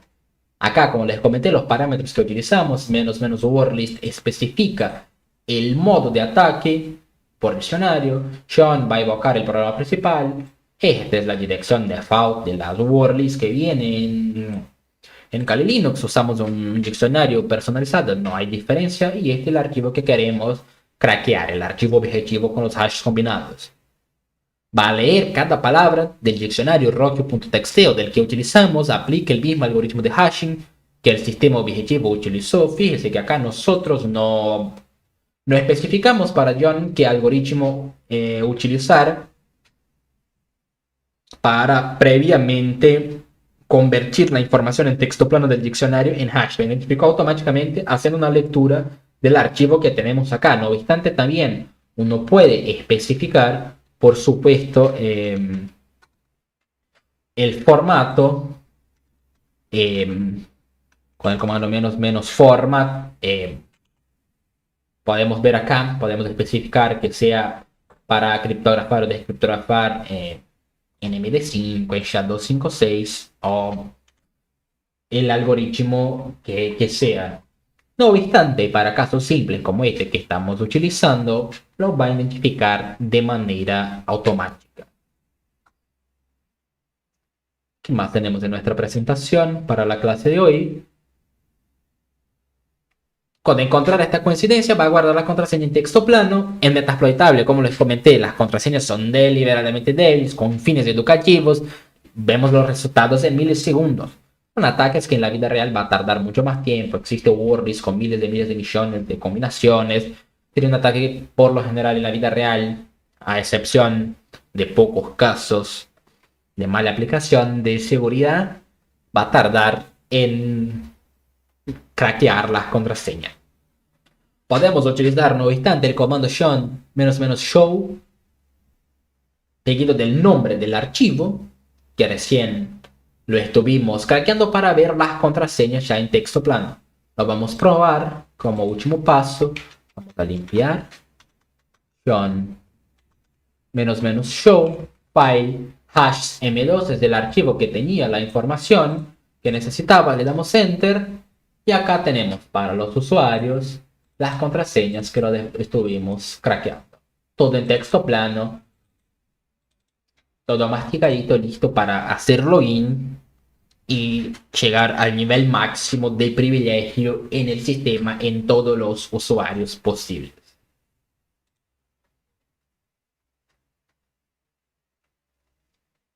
Muy bien, ¿cómo venimos hasta ahora? Hasta acá llegamos con el contenido teórico práctico de nuestro taller. Nos quedaría ahora hacer un pequeño resumen de todo lo que vimos hasta ahora. Completamos, como les estuve comentando, el ciclo de vida completa de un pentester. Fuimos desde la enumeración, que arrancamos por ahí en la clase número 1. Utilizamos Nmap, realizamos reconocimiento activo. No nos enfocamos tanto en este taller, por lo menos en lo que es el reconocimiento pasivo. De hecho, sería tema para todo un otro taller, lo que sería el OSINT, el Open Source Intelligence, para específicamente en la fase de reconocimiento realizar un reconocimiento pasivo sin interactuar. No obstante, vimos los principios, por lo menos en teoría. En la práctica utilizamos Nmap hasta nos agotarnos para realizar reconocimiento de objetivo, identificar servicios, identificar versiones, los posibles vectores de ataque, enumeración a nivel de red, a nivel de servidor, que es la fase que determina, como les había comentado, el éxito de las fases posteriores, desde el momento que trazamos la superficie, el mapa de la superficie de ataque y un panorama general de nuestro objetivo. No obstante, no nos quedamos ahí, avanzamos en la clase 2 con la parte de explotación en sí y escalada de privilegio. Explotamos los servicios vulnerables. En la clase pasada, que fue la clase número 3, nos centramos en el hacking web. De hecho, dedicamos 2 de las 4 clases de taller para el hacking web. A la clase pasada del lado del servidor, burp, switch, interceptamos tráfico, vimos SQL injection. No alcanzamos en la clase, pero le envié un video aparte, 25 minutitos explicando SQL injection, por lo menos las definiciones básicas. Y en esta clase lo que hicimos fue una ejecución remota de código en aplicaciones web y obtuvimos una reverse shell.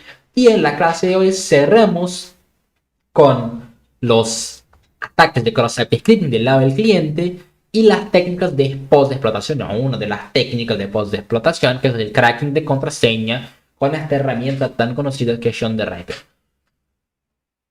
Lo que nos faltaría para cerrar todo eso que estuvimos viendo sería una clase para direccionar todo eso hacia el mundo real. En el mundo real, después este proceso es acompañado de una documentación que sería la creación de los informes.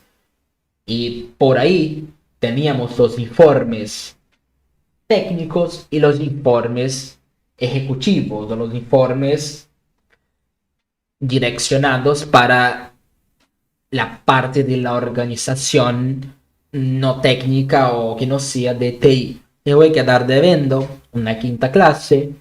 Es probable que le grabe un video, una pequeña clase de 1 hora y media. Todavía no sé. Voy a ver con los chicos del club de programación, donde vamos a cerrar todo eso que vimos acá En un entorno más profesional y direccionado por organización, realizaremos un proceso de pentesting completo. Lo más probable es que le comparta un link y lo hagamos en vivo. Vamos a realizar un proceso de pentesting completo de otro objetivo, alguna máquina un poquito más desafiante, más compleja.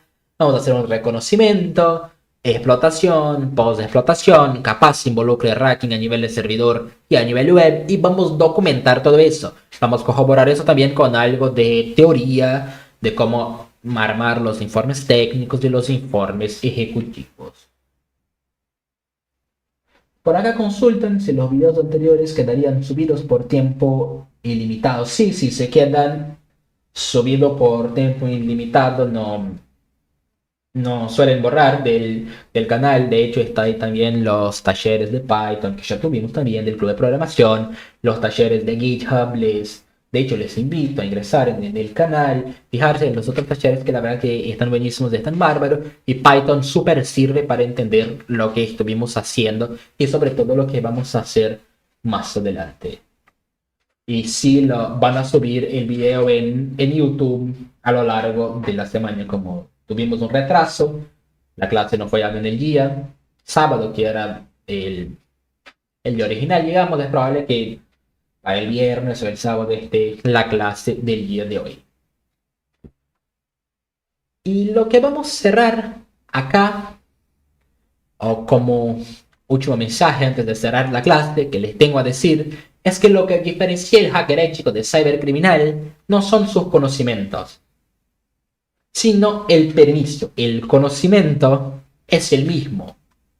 Lo que vimos puede ser utilizado tanto para el bien como para el mal, para un lado o para el otro. La diferencia es que nosotros, hackers éticos o pentesters, actuamos bajo permiso, sea a nivel de pruebas de penetración de black box, de gray box o white box. Siempre va a existir un nivel de permiso explícito que, a diferencia de los cibercriminales, van a actuar sin ningún tipo de permiso con objetivo de dañar, extorsionar o robar. El proceso de pentesting o todo lo que estuvimos aprendiendo tiene como propósito probar, encontrar las debilidades y posteriormente parcharlas para que el sistema sea más seguro y más protegido. Y todo esto lo hacemos a través de los reportes y de los hallazgos de forma profesional y confidencial en los informes, que lo vamos a ver en esta próxima clase extra.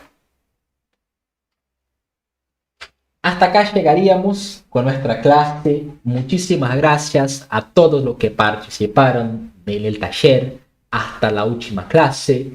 Nos queda mucho por aprender. Esto es la punta del iceberg. Vimos los principios básicos de la ciberseguridad ofensiva. Nos queda entender todavía muchos temas.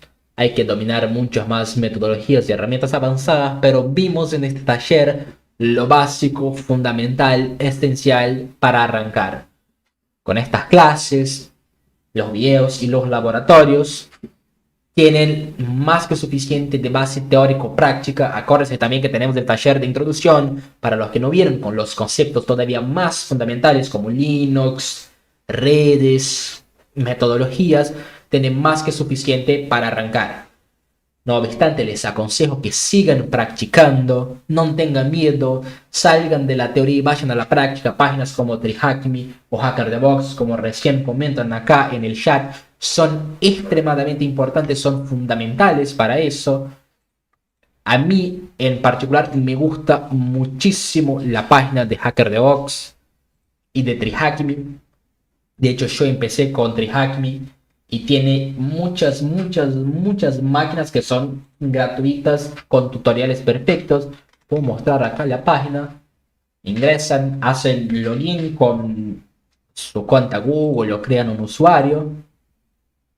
Y una vez que ingresan en la pantalla inicial, pueden seleccionar por un lado el path que quieren seguir, si quieren seguir con máquinas prácticas que estén relacionadas entre sí, o seleccionarlas directamente en el menú de máquinas que tenemos para trabajar. Se viene por acá en la parte de práctica, van a encontrar que tienen los paths para seguir, para SOC, para que es el centro de operaciones, algo más defensivo. Para lo que vimos en este taller, más específicamente, sería el path de Junior Penetration Tester.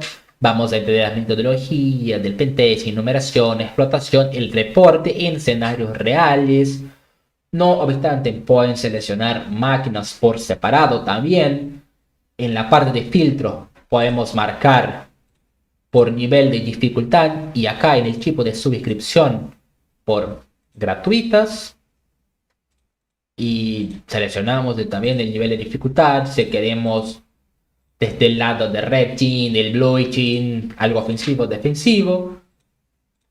Seleccionan la máquina y pueden tratar de interactuar, de resolverlas y de practicar. Esta justamente es una máquina paga, mira. Bien. No solo eso, y también estoy utilizando actualmente una nueva plataforma que recién descubrí y les quiero compartir antes de terminar la clase, muy parecida con lo que es FreeHackMe, se llama Hackviser. Acá la voy a iniciar. Tiene la misma estructura, tiene el mismo modelo de captura de bandera, y algo interesante es que por tiempo limitado están ofreciendo 2 certificaciones. Se viene acá en la parte de certificación. Están ofreciendo 2 certificaciones. Una certificación a nivel asociado de Penetration Tester, lo que vimos, seguridad ofensiva, y un certificado a nivel Expert de seguridad web. Por ahora, por tiempo limitado, es gratuita, pueden acceder. Hay algunos módulos que hay que asignar la versión Pro del servicio, pero nada, son $9 mensuales en comparación al precio de la certificación, que son $400. Cada uno súper vale la pena.